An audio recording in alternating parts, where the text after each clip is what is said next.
আজকে ক্রিকেটের নিউজটা হচ্ছে যে সালাউদ্দিন সাহেব পদত্যাগ করতে গিয়েছেন, বিসিবি পদত্যাগপত্র গ্রহণ করেননি। তার জায়গায় মানে সালাউদ্দিনের জায়গায় যে আশরাফুলকে নিয়োগ দেওয়া হয়েছে বাংলাদেশ দলের ব্যাটিং কোচ হিসেবে বা সহকারী কোচ হিসেবে, সালাউদ্দিন সেই কারণে তার পদত্যাগ দিয়েছেন এবং পদত্যাগপত্র বিসিবি গ্রহণ করেননি। অর্থাৎ আমাদের দেশে আমরা যে বাঙালি হিসাবে একটু আবেগপ্রবণ সেটা এখানে আসলে প্রকাশ পেয়েছে। সালাউদ্দিন সম্পর্কে অনেক কথা আছে, অনেক কিছুই থাকতে পারে।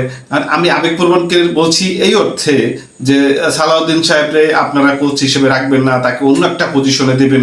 সেক্ষেত্রে সালাউদ্দিন সাহেব তিনি মনে করছেন যে তিনি অপমানিত বোধ করছেন, তার ওখানে থাকাটা ঠিক হবে না।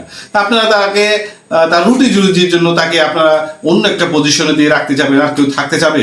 আপনারা পদত্যাগপত্র গ্রহণ করছেন না, আপনারা বৈঠক করে পরবর্তীতে গ্রহণ করবেন কিনা সেই সিদ্ধান্ত নেবে।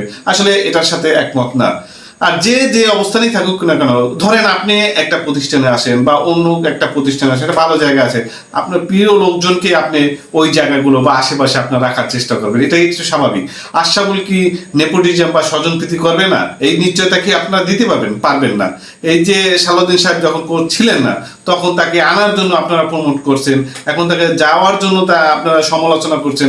সবকিছু মিলেই আসলে আমরাই আসলে ভালো না, আমি বলবো।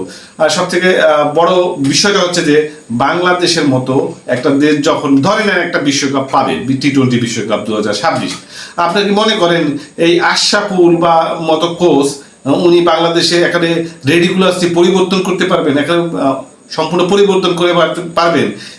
বাংলাদেশের মতো দেশে যদি আপনি বড় কোনো কাপ বা সিরিজ জয়লাভ করতে চান, সেক্ষেত্রে বিদেশি যে দেশগুলো অনেক কম্পিটিশনের মাধ্যমে অনেক বড় প্লেয়ার যারা জয়লাভ করছে বিশ্বকাপ, তাদের মতো কাউকে যদি আপনারা ফরেন রিক্রুটমেন্ট থাকে হিসাবে, তাহলে বাংলাদেশ দলের জন্য আরো বেনিফিটেড হতো।